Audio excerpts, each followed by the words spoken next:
Grace, pick up the phone! Huh? Adam, what's going on? I'm on the bus right now, so I can't talk. Can you message me? You're on the bus? Not at home? You're out of the house right now?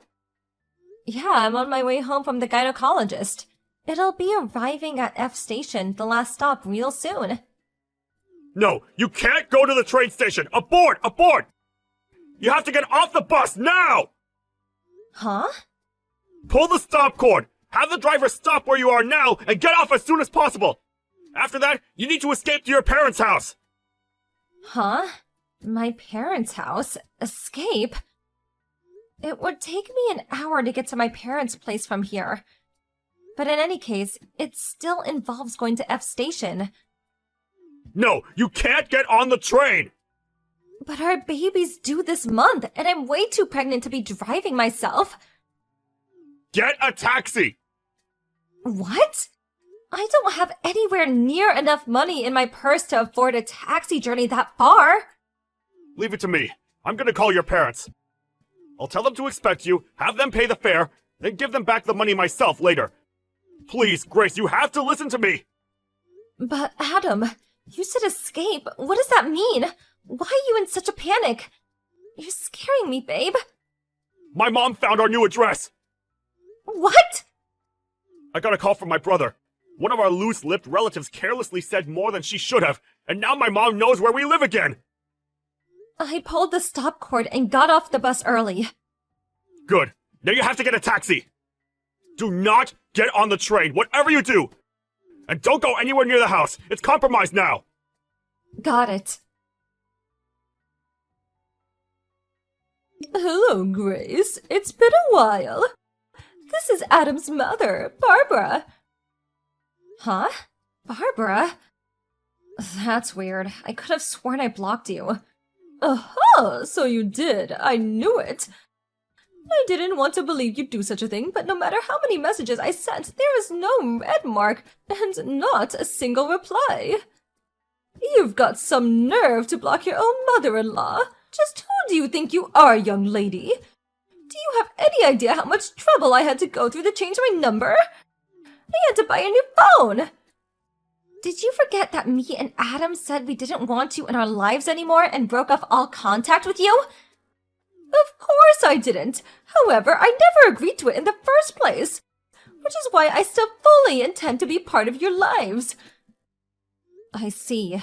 So I suppose that means what me and your son want is irrelevant then? I'm the one who asked the question here. Oh yes, that reminds me. I heard you're pregnant, is that true? And you're a month out now?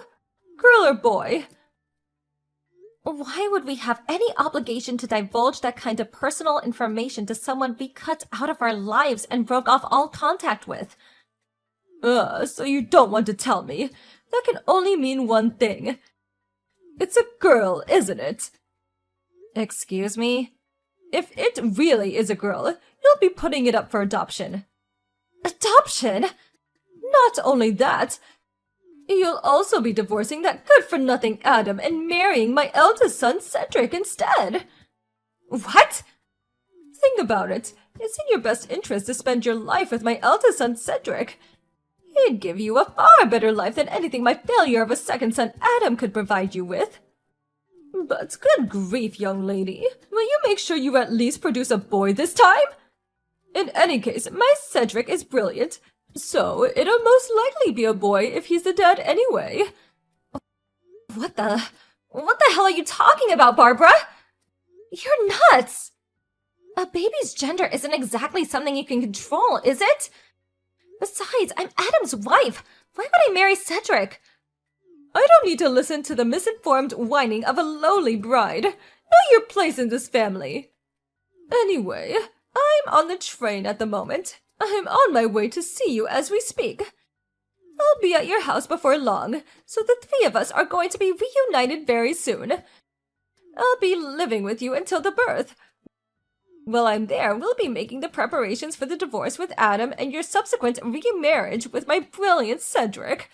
This conversation went so far off the deep end, I don't even know what to say anymore. That's fine. Your input isn't required. All you have to do is obey me, your mother-in-law, your superior, and the matriarch of this family. Be a good girl for me, okay, Grace? We'll be speaking again soon.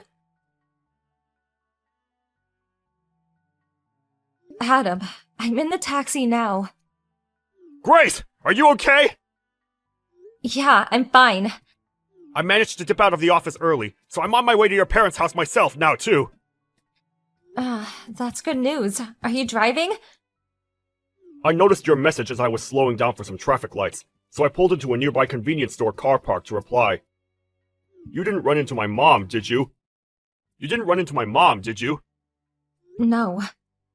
But I think it was a seriously close call. Huh? How do you mean? She sent me a bunch of messages just now. Seriously?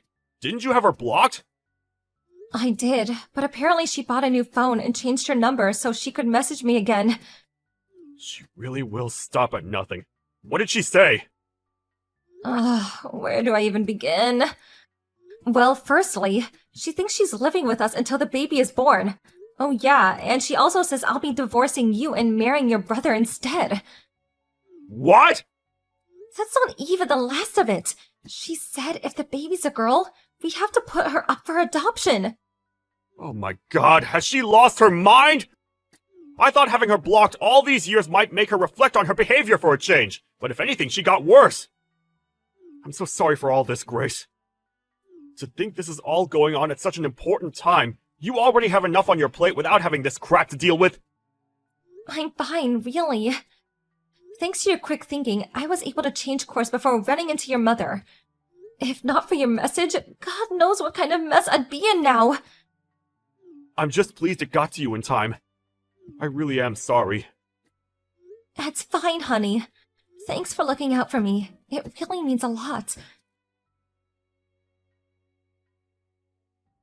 Grace, I'm not happy with you. Pretending to be out? Seriously?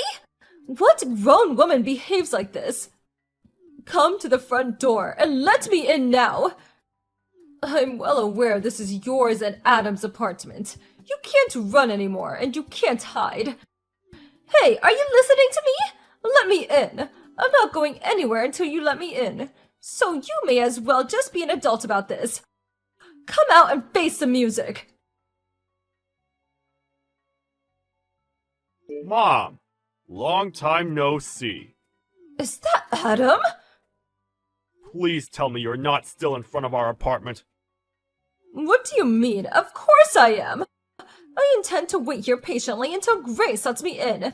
And believe me, I can be very patient when I need to be. Listen, here's the thing. Grace isn't there. Huh? Come on, Mom. You must have been there, what, over an hour by now? Did it not occur to you that we might be out? Don't talk such nonsense. It's only natural that your wife would wait at home to make the necessary preparations to entertain me, your mother, her superior, and the matriarch of this family. On the occasion of our reunion, no less. Not only that, but I heard she's due to give birth this month. You can't expect me to believe she's going out gallivanting in the distant lands while 8 months pregnant. No, she's probably in there now trying not to make any noise. The coward! No, she really isn't there, so you're wasting your time. Good grief. I've said it before and I'll say it again. That girl needs to have more awareness of her duties as a wife if she's going to be part of the family. She needs to be retrained when she marries Cedric. We can't have him having to put up with the same slovenly behavior that you do. Yeah, Grace told me all about these weird ideas of yours. The problem is, Cedric has no intention of marrying her. Oh, you do say some moronic things sometimes, Adam. He normally has no interest in women, but he's always so very kind to her. I've never seen him that way with a girl before. That can only mean one thing. He likes her. It's my job as a mother to make the eldest son happy. Which means the two of them have to get married. It's the only thing for it. I guess that means my happiness is irrelevant because I'm the second son then? That's a very you thing to say, Mom. I see you haven't changed a bit. One thing you don't seem to be aware of, though, is that it was Cedric who introduced me and Grace in the first place. Huh? It was? She's a longtime friend of Cedric's girlfriend. What? Cedric? Girlfriend? My Cedric had a girlfriend? Has. They're still together.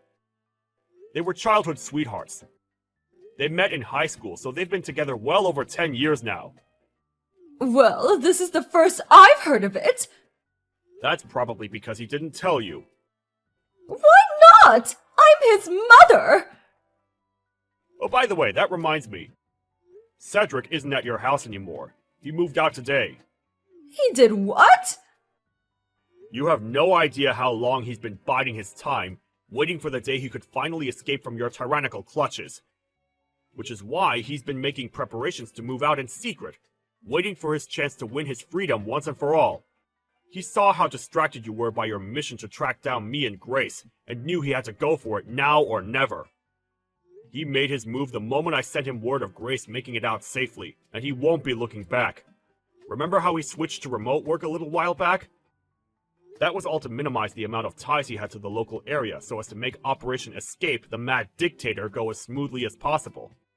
And guess what? It looks like it did! Oh my god, this can't be! Cedric's my eldest son!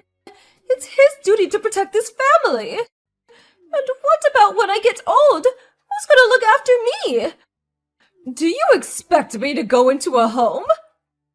It's funny how you say, this family, as if it actually means anything anymore. You're all alone in the world because of the way you treat people, Mom. You no longer have a family. If you want to chase him, chase him. Grace and I won't be telling you where he's going, though. Apparently, my mother-in-law left immediately after that. According to one of the neighbors, she showed up and rang the doorbell for over an hour. While taking her phone out and typing like a woman possessed in between buzzes, her expression becoming increasingly contorted all the while. But then, her expression suddenly turned to one of blank amazement while staring at the screen. After which point, she immediately left in a panic. Hopefully she'd get the message and leave us alone now. But just to be on the safe side, we quickly sold the apartment and moved away. Cedric, my stepbrother, finally married his childhood sweetheart girlfriend. Later on, they got some news that his wife would be transferred overseas for work, and Cedric plans on going with her. That was the story of my mother-in-law, whose attitude towards her family was so despicable she got disowned by her own sons. With my father-in-law no longer with us, it's basically guaranteed that she'll be spending her retirement alone now. I can't deny that I do feel a little sorry for her about that, but since she still poses just as much of a threat to our family as ever, it can't be helped. Me and Adam definitely have no intention of helping her after everything she did to us.